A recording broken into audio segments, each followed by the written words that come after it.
Hello my perfect family, कैसे हो आप सब लोग। आई होप कि आप सभी बहुत ही अच्छे होंगे।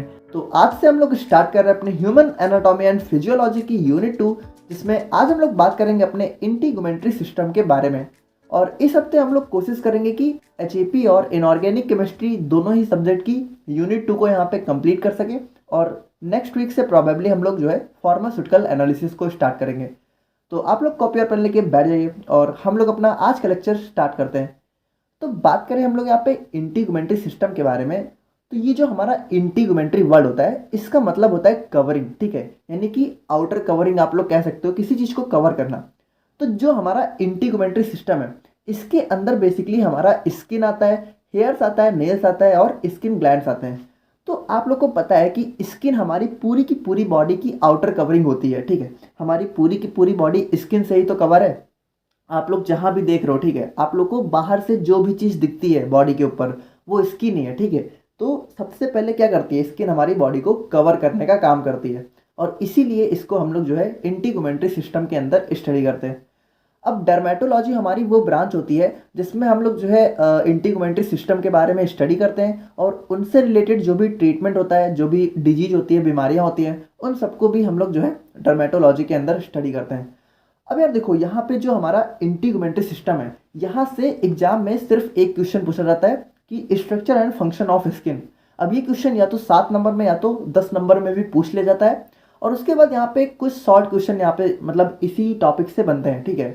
यहाँ पे hair, nails and skin gland से कभी भी क्वेश्चन मतलब बहुत रेयर चांस में ही पूछे जाते हैं। तो हम लोग बेसिकली आज जो है अपने structure and function of skin को पूरी तरीके से कवर करके अपने इंटीगुमेंट्री सिस्टम को पूरा खत्म कर देंगे, ठीक है। तो यहाँ पे हम लोग बात करें अपने स्किन की, ठीक है। तो स्किन हमारी बॉडी की आउटर कवरिंग होती है, जैसा कि हमें पता है। अब देखो, जो ह्यूमंस होते हैं उसमें जो स्किन है वो जो है इंटीगुमेंट्री सिस्टम का लार्जेस्ट ऑर्गन होता है, ठीक है। अब देखो, एनिमल्स में जो है अलग भी हो सकता है। जैसे कुछ कुछ एनिमल्स होते हैं, वहाँ पे उनके हेयर्स बहुत ज़्यादा होते हैं, तो उनका लार्जेस्ट ऑर्गन हेयर होता है। लेकिन जो ह्यूमंस होते हैं, यानी कि हम लोग, तो हम लोग के लिए जो इंटीगुमेंट्री सिस्टम है, उसका लार्जेस्ट ऑर्गन हमारा स्किन होता है। तो ह्यूमंस में ये टोटल बॉडी वेट का 12 से 15% होता है। यानी हमारा जितना भी बॉडी वेट है, उसका 12 से 15% हिस्सा हमारा स्किन ही है, ठीक है। अब उसके बाद देखो, जो स्किन की थिकनेस है, यानी कि जो हमारी स्किन है उसकी जो चौड़ाई है, वो यहाँ पे वेरी किया करती है 0.5 mm से 4.0 mm तक। तो 0.5 mm सबसे पतली होती है हमारी आईलिड्स पे, यानी कि जो हमारी पलकें होती हैं आंखों के ऊपर, उस वहाँ पे जो हमारी स्किन है सबसे पतली होती है। और जो हमारी सोल होता है, यानी कि जो हमारे पैर का नीचे वाला भाग होता है, वहाँ पे स्किन सबसे ज़्यादा मोटी होती है, ठीक है। वहाँ पे स्किन होती है 4.0 mm तक। अब यहाँ पे देखो, स्किन में बेसिकली हमें 3 लेयर्स देखने को मिलती हैं, जिसमें पहला है हमारा एपिडर्मिस, दूसरा है डर्मिस एंड थर्ड है हमारा हाइपोडर्मिस। अब यहाँ पे देखो, हाइपोडर्मिस एक्चुअली में स्किन की लेयर होती नहीं है, इसीलिए कुछ कुछ बुक में ये नहीं दी हुई है। लेकिन फिर भी मतलब स्टैंडर्ड बुक्स में दी हुई है, तो हम लोग इसको थोड़ा देख लेंगे, ठीक है। तो आप लोग यहाँ पे देखो, देख सकते हो कि जो हमारा स्किन का स्ट्रक्चर है, ठीक है, तो वो कुछ इस टाइप का होता है, जहाँ पे सबसे ऊपर होती है हमारी एपिडर्मिस, ठीक है, और सेंटर में होती है हमारी डर्मिस, और उसके नीचे होती है हमारी हाइपोडर्मिस। अब यहाँ पे देखो, जो हमारा एपिडर्मिस है, ठीक है, तो वहाँ पे जैसे ये हमारी ब्लड वेसल्स है, ठीक है, ये हमारी ब्लू है और ये हमारी रेड है। तो रेड कलर से मैंने नहीं बनाया, मैंने ब्लैक कलर से ही बना दिया है, ठीक है, क्योंकि एग्जाम में आप लोग रेड कलर का तो यूज़ कर नहीं सकते हो। तो यहाँ पे ये हमारी ब्लड वेसल्स हैं, जो हमारी एपिडर्मिस में नहीं प्रेजेंट होती हैं। ये हमारी सिर्फ डर्मिस लेयर में होती हैं, ठीक है, और हाइपोडर्मिस में भी कहीं कहीं कनेक्ट होती हैं। अब यहाँ पे देखो, जो हमारा एपिडर्मिस है, ठीक है, तो वहाँ पे हमारे हेयर फॉलिकल्स बाहर निकले हुए होते हैं, लेकिन इनकी जो जड़ें हैं वो हमारी डर्मिस लेयर में होती हैं। तो आप लोग यहाँ पे देख सकते हो, ये हमारा जैसे हमारी स्किन में जहाँ जहाँ भी हेयर्स होते हैं, बाल होते हैं, ठीक है, तो वहाँ पे जो हमारे हेयर फॉलिकल्स हैं वो हमारी डर्मिस लेयर में होते हैं, ठीक है, और एपिडर्मिस के ऊपर उनके मतलब फॉलिकल्स जो है निकले हुए होते हैं। तो अब हम लोग यहाँ पे इन तीनों लेयर्स को जो है एक एक करके डिटेल में देख लेते हैं, ठीक है। तो बात करें हम लोग यहाँ पे एपिडर्मिस की, तो ये हमारी स्किन की सबसे आउटर मोस्ट लेयर होती है, ठीक है, यानी सबसे ऊपर हमारी एपिडर्मिस ही होती है। अब ये हमारी जो है केराटिनाइज्ड स्ट्रेटिफाइड स्क्वामस एपिथेलियम को जो है कंपोज करती है। तो हम लोगों ने अपने टिश्यू वाले मतलब टॉपिक में देखा था कि उसमें जो हमारा एपिथेलियल टिश्यू था उसमें हमारा स्ट्रेटिफाइड स्क्वामस एपिथेलियम था। तो अगर आप लोगों ने पढ़ा है तो हो सकता है थोड़ा थोड़ा याद हो, नहीं याद तो कोई बात नहीं। आप लोग इतना समझो कि जो हमारा एपिडर्मिस होता है वो एपिथेलियल टिश्यू से मिलकर बना होता है, जो कि कैरेटनाइज्ड होती है, ठीक है। यानी उनमें जो है कैरेटिन बहुत ज़्यादा अमाउंट में प्रेजेंट होता है। तो देखो कैरेटिन जो है हमारी जो भी स्किन है उसमें सबसे ज़्यादा अमाउंट में हमारा कैरेटिन ही प्रेजेंट होता है, ठीक है, जो हमारी कैरेटिनोसाइट सेल के द्वारा बनाया जाता है। तो उसको अभी हम लोग आगे देखेंगे। अब देखो जो हमारी एपिडर्मिस है उसके अंदर कोई ब्लड वेसल वगैरह नहीं होती है, जैसा मैंने बताया था आप लोगों को। और उसके बाद देखो अब यहाँ पे जैसे ब्लड वेसल तो इनके अंदर होती नहीं है, तो ये नरिश कहाँ से होती हैं? क्योंकि भाई स्किन है तो उसको भी तो नरिशमेंट चाहिए, और अगर ब्लड वेसल की सप्लाई नहीं है तो उसको न्यूट्रिएंट्स कहाँ से मिलेंगे? तो उसको जो हमारी एपिडर्मिस है इसको न्यूट्रिएंट्स मिलते हैं by the mechanism of diffusion, ठीक है। तो हम लोगों ने ट्रांसफर अक्रॉस सेल मेम्ब्रेन में देखा था डिफ्यूजन प्रोसेस को। तो यहाँ पे न्यूट्रिएंट्स का जो है डिफ्यूजन होता है कहाँ से? डर्मिस लेयर से।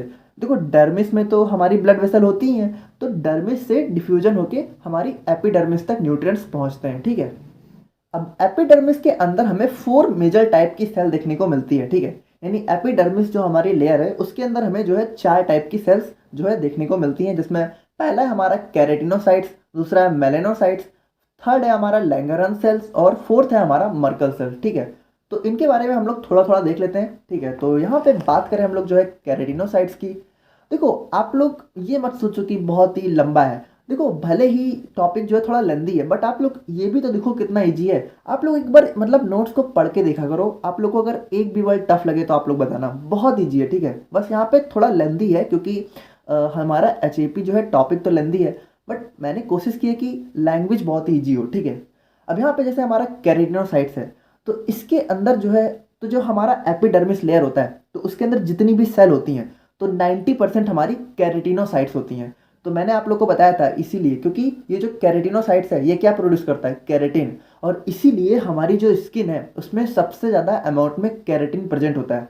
अब कैरेटिन जो है एक बहुत ही इंपॉर्टेंट प्रोटीन होता है जो हमारी स्किन को हार्डनेस प्रोवाइड करता है, ठीक है, और उसके बाद हमारी स्किन को वाटर प्रूफ भी बनाता है। तो हम लोग जब पानी से नहाते हैं तो क्या आप लोगों ने कभी सोचा है कि पानी हमारी स्किन से अंदर क्यों नहीं चला जाता है? मतलब एब्जॉर्ब होके हमारी बॉडी के अंदर नहीं जाता है ना पानी, क्यों? क्योंकि हमारी स्किन वाटर प्रूफ है। तो वाटर प्रूफ कैसे है? वाटर प्रूफ है क्योंकि कैरेटिन उसको वाटर प्रूफ बनाता है। और उसके बाद हमारी स्किन जो हार्ड है, ठीक है, मतलब थोड़ी बहुत चोट वगैरह जो हम लोग सह लेते हैं, तो वो किस वजह से? वो हमारे कैरेटिन प्रोटीन की वजह से। और कैरेटिन बनता किससे? कैरेटिन बनता है कैरेटिनोसाइट सेल से, ठीक है। कैरेटिनोसाइट्स हमारी वो सेल होती हैं जो कैरेटिन को प्रोड्यूस करती हैं। और वही बात करें हम लोग अपने मेलेनोसाइट्स के बारे में, तो देखो ये यहाँ पे जो हमारी मेलेनोसाइट सेल होती है ये जो है 8% होती है। यानी कि देखो जैसे हमारी जो एपिडर्मिस लेयर है वहाँ पे अगर मान लो हमारी पूरी सेल है तो उसका 90% जो है कैरेटिनोसाइट्स होता है, बचा 8% मेलेनोसाइट्स होता है, और जो बाकी बचा 2% है उसमें हमारी बाकी 2 सेल्स होती हैं। यानी सबसे ज़्यादा अमाउंट में हमारी कैरेटिनोसाइट्स और मेलेनोसाइट्स प्रेजेंट होती हैं। अब ये मेलेनोसाइट्स क्या करती हैं? ये यहाँ पे मेलानिन पिगमेंट को प्रोड्यूस करती हैं।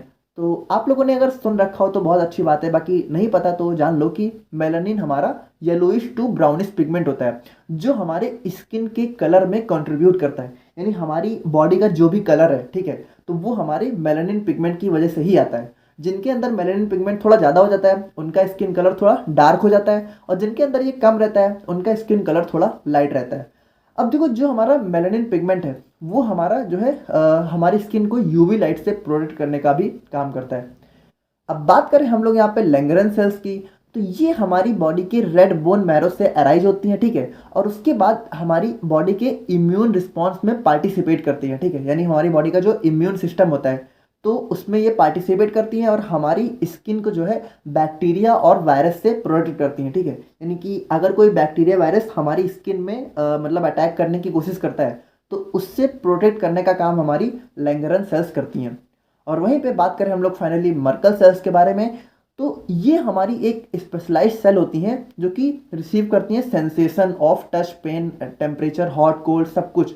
मतलब आप लोग ये समझो कि जैसे हम लोग अपनी स्किन को मतलब छूते हैं, ठीक है, तो वो जो भी टच का सेंसेशन होता है यानी सेंस, ठीक है, यानी कि हम आप लोग को पता है यार कि जैसे हमारी स्किन है उसमें अगर हल्का सा भी कुछ गर्म लगता है, ठंडा लगता है, या फिर चोट लगती है, या फिर मतलब एक पत्ती भी आके अगर हमारी स्किन से टकराती है तो हमें तुरंत पता चल जाता है कि कुछ हमारी स्किन से जो है टच हुआ है। तो वो सारी चीज़ों का जो सेंसेशन है वो हमारा मर्कल सेल्स के द्वारा ही होता है, ठीक है। तो बात करें हम लोग यहाँ पे लेयर्स ऑफ एपिडर्मिस के बारे में, तो जो हमारी एपिडर्मिस होती है उसके अंदर भी हमें कुछ सब लेयर्स देखने को मिलती हैं, जिसमें पहला होता है हमारा स्ट्रेटम कॉर्नियम, दूसरा है स्ट्रेटम लूसिडम, थर्ड है स्ट्रेटम ग्रेन्युलोसम, फोर्थ है स्ट्रेटम स्पाइनोसम एंड फिफ्थ है हमारा स्ट्रेटम बेसिल। तो देखो यहाँ पे स्ट्रेटम सब में सेम है, बस आप लोग ये वाली चीज़ें याद कर लेना, ठीक है। तो यहाँ पे देखो बहुत ही सिंपली समझो, जैसे हमारी जो स्किन है उसमें सबसे नीचे क्या होता है, हाइपोडर्मिस, और उसके ऊपर क्या होता है, डर्मिस, और सबसे ऊपर क्या होता है, एपिडर्मिस। और ये जो एपिडर्मिस है इसके अंदर भी 5 सब लेयर होती हैं जो कि हमारी ये सारी हैं। तो यहाँ पे आप लोग जो है इस फिगर में देख के समझ सकते हो, ठीक है, कि सबसे ऊपर हमारा ये वाला पोर्शन होता है, ये पूरी हमारी एपिडर्मिस है, ठीक है। तो एपिडर्मिस के ऊपर भी सबसे ऊपर होता है हमारा स्ट्रेटम कॉर्नियम, फिर होता है लूसिडम, फिर होता है ग्रैन्युलोसम, फिर होता है स्पाइनोसम एंड फिर होता है बेसिल, ठीक है। अब यहाँ पे सबसे पहले हम लोग बात करें स्ट्रेटम कॉर्नियम के बारे में, तो ये हमारी एपिडर्मिस की सबसे अपर मोस्ट यानी सबसे ऊपर हमारी जो है स्ट्रेटम कॉर्नियम होती है। और उसके बाद ये जो है 25 से 30 लेयर कंटेन करती है फ्लैट डेड केरेटिनाइज्ड सेल, ठीक है। यानी इसके अंदर की जो सेल्स होती हैं वो यहाँ पे फ्लैट शेप की होती हैं, और यहाँ पे जो इसकी सेल्स है वो यहाँ पे थोड़ी डेड टाइप की होती हैं, ठीक है। और इसीलिए जो है हमारी जो स्किन है तो वो यहाँ पे थोड़ी रिजिड होती है, हार्ड होती है, ठीक है। और यहाँ पे इसकी सेल जो है केरेटिनाइज्ड होती है। तो आप लोग को पता ही है कि हाँ, केरेटिन तो हमारी स्किन का सबसे मेजर जो है आप कह सकते हो प्रोटीन है। अब क्योंकि ये हमारी एपिडर्मिस की सबसे ऊपरी लेयर है तो ये यहाँ पे एक बैरियर की तरह एक्ट करती है against heat, water and many other chemicals. यानी कोई भी चीज़ें अगर हमारी स्किन के ऊपर आती हैं तो सबसे पहले उसके लिए जो बैरियर होता है वो हमारा स्ट्रेटम कॉर्नियम होता है। और वहीं बात करें हम लोग यहाँ पे स्ट्रेटम लूसिडम की, तो यहाँ पे आप लोग एक चीज़ ध्यान देना कि जो हमारा स्ट्रेटम लूसिडम होता है वो सिर्फ थिक स्किन में ही प्रेजेंट होता है। और थिक स्किन कहाँ होती है, हमारी पाम में होती है, यानी हमारी हथेली में होती है, और जो हमारा पैर की सोल होती है वहाँ पे हमें जो है ये देखने को मिलता है, ठीक है। बाकी कहीं भी हमारा ये प्रेजेंट नहीं होता है। अब यहाँ पे जो है ये हमारी फ्लैट डेड और केरेटिनाइज सेल को कंटेन करता है, मतलब जैसा हमारा स्ट्रेटम कॉर्नियम था बिल्कुल सेम, ठीक है। और बात करें हम लोग यहाँ पे स्ट्रेटम ग्रेन्युलोसम की, तो ये हमारी एपिडर्मिस के सबसे मिडिल में प्रेजेंट होता है, ठीक है। और इसके अंदर जो है 3 से 5 लेयर होती हैं फ्लैट केरेटिनोसाइट सेल की, यानी बिल्कुल सेम है, बस यहाँ पे जो सेल है वो यहाँ पे डेड नहीं होती है, ठीक है।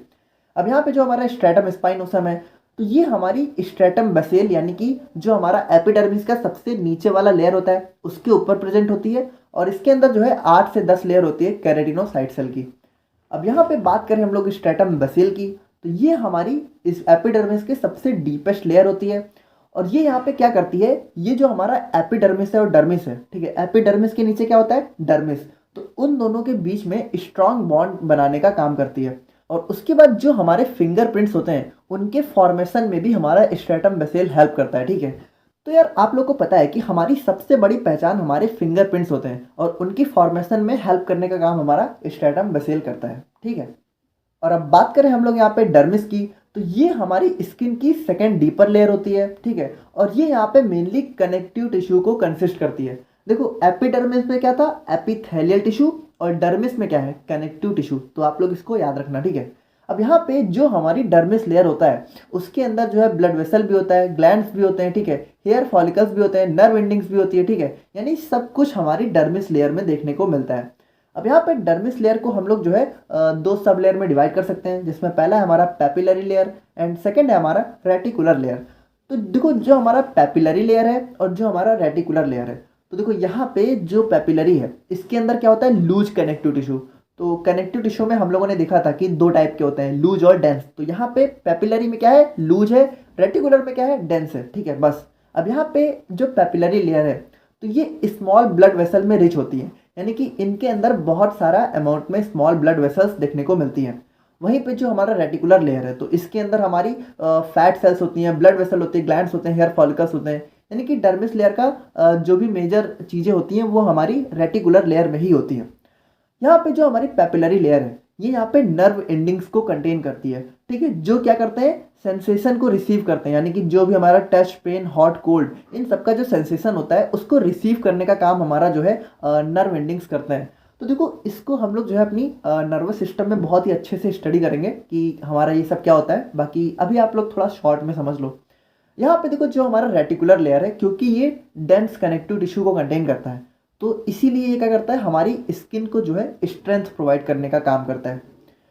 और फाइनली हम लोग बात करें यहाँ पे हाइपोडर्मिस या फिर सबक्यूटिस के बारे में, तो यहाँ पे देखो ये हमारी स्किन का एक्चुअली में पार्ट नहीं होता है, ठीक है। यहाँ पे कुछ कुछ बुक में इसको कंसाइडर किया भी जाता है और कुछ कुछ जगह ये जो है नहीं कंसाइडर किया जाता है।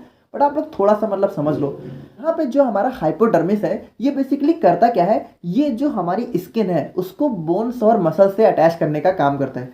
देखो जो हमारी स्किन है वो सबसे ऊपरी लेयर है और ये प्रेजेंट कहाँ होती है, हमारी बोन्स और मसल्स के ऊपर ही तो प्रेजेंट होती है, तो उनको अटैच करने का काम हमारा हाइपोडर्मिस करता है।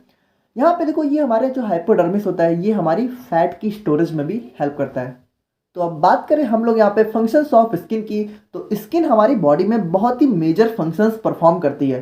तो सबसे पहला फंक्शन होता है इसका प्रोटेक्शन, ठीक है। तो स्किन हमारी बॉडी को बहुत ही अलग अलग तरीकों से प्रोटेक्ट करने का काम करती है।